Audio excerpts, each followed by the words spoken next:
I hope you enjoyed reading the book of Acts again. Espero que disfrutara leer el libro de Hechos de nuevo. Isn't it amazing how rapidly the church grew in the book of Acts? Es increíble, ¿verdad? La velocidad de crecimiento de la iglesia en el libro de Hechos. And we'll talk about that some more later. Y vamos a hablar sobre esto más tarde. I want to continue sharing with you some about the authorship and the circumstances of writing the book of Acts. Por ahora quiero seguir compartiendo con usted unos de los asuntos acerca del escribir del libro de Hechos. One of the questions we want to ask is, when was this book written? Una pregunta interesante. ¿Cuándo fue escrito el libro de Hechos? Apparently it was written about 60 to 62 AD. Aparentemente fue escrito más o menos entre el año 60 y 62 después de Cristo. Historians think Paul was martyred in 62 to 64 AD. Los históricos piensan que Pablo fue martirio o que su martirio fue como entre 62 y 64. But Luke does not tell us about Paul's death. Pero Lucas no nos habla acerca de la muerte de Pablo. Paul is still alive when Luke finishes his writing. Cuando Lucas termina el escribir del libro de Hechos, Pablo todavía está vivo. So he must have finished it just before Paul's death. Entonces pensamos que probablemente él terminó con el escribir antes de la muerte de Pablo. Which means it was written very early in the life of the church. Que significa que fue escrito muy temprano en la vida de la iglesia. Much of what he recounts are things that he observed, that took place in his lifetime. Mucho de lo que Lucas nos dice en Hechos fueron cosas que ocurrieron durante la vida de Lucas. Now the book of Acts covers a period of about 30 years. Totalmente el libro de Hechos cubre o habla sobre cosas durante un periodo de más o menos 30 años. The Pentecost occurred around 29 or 30 AD. El día de Pentecostés ocurrió más o menos en el año 29 o 30. And then Luke finishes writing around 60 or 62 AD. Y probablemente Lucas terminó su escribir como entre 60 y 62. So when you read the book of Acts, Entonces, cuando leemos el libro de Hechos, you're reading a history of a relatively short period of time. Estamos leyendo una historia de un periodo corto de tiempo. I've pastored churches that were over 175 years old. Yo he pastoreado iglesias con más de 150 años. So 30 years is a short time in the life of a church. Entonces, en la vida de una iglesia, 30 años es un tiempo corto. But look what happened in that 30 years in the book of Acts. Que vea a lo que ocurría durante esos 30 años en la iglesia. Now Luke uses a certain genius in his writing. Lucas usa un genio histórico en sus escritos. Because he tells us a historical account of what occurred. Nos dice un cuento histórico de lo que pasó. But he uses great crises, great events, great moments, selecting them to tell the story. Okay. Pero él no nos dice, no nos cuenta solamente una historia cronológica, no. Él usa crisis grandes, eventos importantes, momentos importantes. Él seleccionaba muy cuidadosamente este tipo de cosas para contar la historia.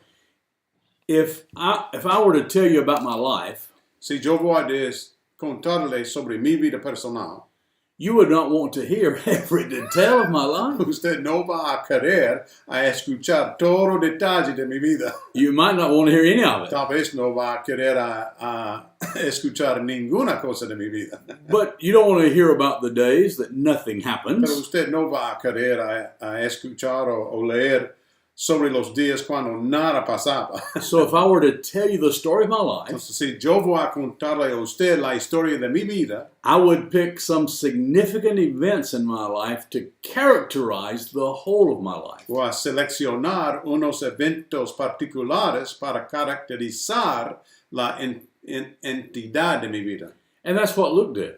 Y eso es lo que Lucas hizo o hacía. He chose certain events to tell the story of what happened. Escogió ciertos eventos para contar la historia de lo que pasaba, ocurría. For example, he tells us about Barnabas and Paul's first missionary journey. Por ejemplo, nos cuenta sobre el primer viaje misionero de Pablo y Bernabé. And then he tells us that they split for the second missionary journey. Y nos cuenta que ellos se apartaron para el segundo viaje misionero. And Barnabas took John Paul with him. Bernabé llevó a Juan Pablo con él. Juan Mark. Juan Marcos con él. And Paul took Silas with him. Y Pablo llevó a Silas con él. Luke doesn't tell us what happened with Barnabas and Mark. With Barnabas and Mark. Okay, Lucas after that. Yeah. Okay, después del apartarse, Lucas no nos cuenta lo que pasaba con Bernabé y Juan Marcos. But he does tell us about what happened with with Paul and Silas. Pero sí nos cuenta lo que ocurrió con el segundo viaje misionero de Pablo con Silas. So he didn't tell us the whole story. Entonces no nos cuenta toda la historia. It would be way too long a book.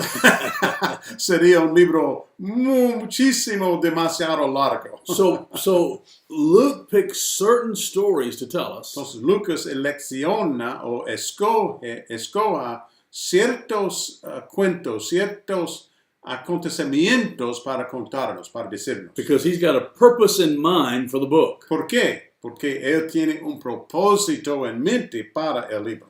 And we'll talk about that a little more later. Y vamos a hablar sobre eso más tarde. Okay?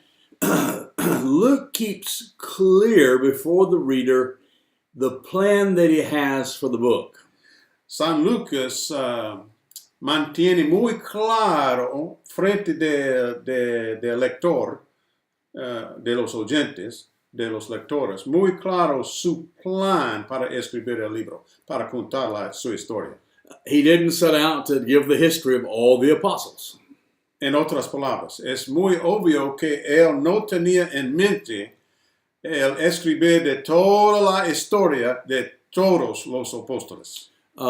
We have other accounts of where apostles went to minister. Tenemos otros cuentos sobre unos otros apóstoles y donde fueron ellos para ministrar. And sometimes Paul in his letters will reference something that gives us an idea about that. Y a veces Pablo hace referencia a algo similar en sus cartas, sus epístolas. But Luke has a very specific purpose in mind. Pero San Lucas tiene un propósito muy específico en mente. And so he narrows the story to tell that, to fulfill that purpose. Entonces Lucas hace más angosta, en un sentido, más angosta la historia para cumplir su propósito. Now, I'm going to give you another assignment. Ok, ahora voy a darle a usted otra asignación, otra oportunidad. You will not be surprised at this. Ojalá no va a recibir esta asignación como sorpresa. You're going to read the book of Acts again. Usted va a leer el libro de Hechos de nuevo. And you're going to have a piece of paper beside you as you read the book of Acts. Usted va a tener papel, papel y lapicero a su lado mientras está leyendo. And after you read each chapter, después de leer cada capítulo, go back and give a title to that chapter. Usted va a regresar y asignar un título o un encabezado a ese capítulo. So you'll read the chapter. Entonces, usted va a leer el capítulo. And then write one line describing what that chapter is about. Y escribir una frase describiendo lo que el capítulo trata con. And como un título del capítulo. And when you've enjoyed doing that, y después de disfrutar hacer eso, we'll start this lecture again. Vamos a seguir con el siguiente video.